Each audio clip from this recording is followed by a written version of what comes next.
All right, today we're diving into something pretty heavy. It's a source that draws some really powerful and honestly pretty unsettling parallels between the 1930s and today. So let's get right into it. So, we always hear that question, does history repeat itself? But this source asks something a little different. Or does it just echo?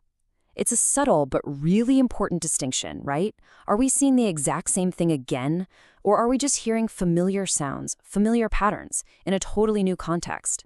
It kind of sets the stage for everything we're about to explore. And here's the core argument. The source claims there's a familiar playbook for gaining power that seems to be reemerging in modern US politics. The idea is that these strategies we're seeing, they're not new. They're actually, well, chillingly similar to what was used back in the 1930s. Okay, and this is where the source gets interesting. It uses this really unique narrative device. The story is told by a character named Zoran the Dragon. And yeah, you heard that right, a dragon. The idea is he's this ancient being who's watched human history unfold for centuries. It's different, for sure, but it gives the whole analysis this kind of epic, timeless feel. We'll actually get a quote from him later on. First up, we have the tactic of division. I mean, this is probably the oldest play in the book, right? If you want to get a group of people on your side, the easiest way is to create a common enemy. You build this really strong sense of us by defining a them. And right away, the source draws this really direct line. It puts modern immigration rhetoric side by side with the scapegoating tactics of the 1930s. The argument here is super clear. It's not just that the words sound kind of similar. It's that the goal is exactly the same. Find a group, any group, to blame for whatever's going wrong in society. And if you look at the specific words being used, it gets even clearer. The source points to modern terms for immigrants, words like invaders or criminals, and then compares that to how groups like the Jewish people and the Roma were targeted historically.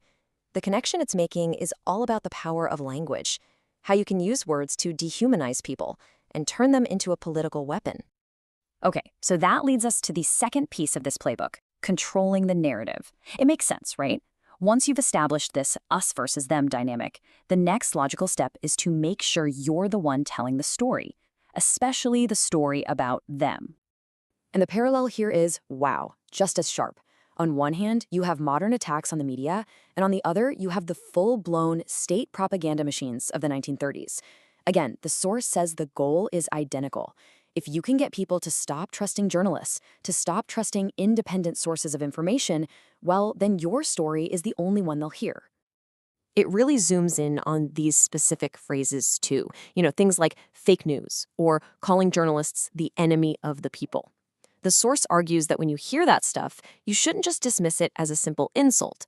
It's a strategic move. It's a tool designed to break down trust in institutions, and it's a tactic that has some seriously dark echoes from the past. All right, so this brings us to the third and final part of the playbook, eroding the rules. And this is where things get really serious, because now we're moving beyond just words and public perception and into actually weakening the democratic institutions that are designed to keep power in check. The comparison here is really about the how. How are the rules eroded? So the source highlights modern moves to expand executive power, to get around things like Congress. And it places that right next to the historical examples of just completely dismantling those institutions.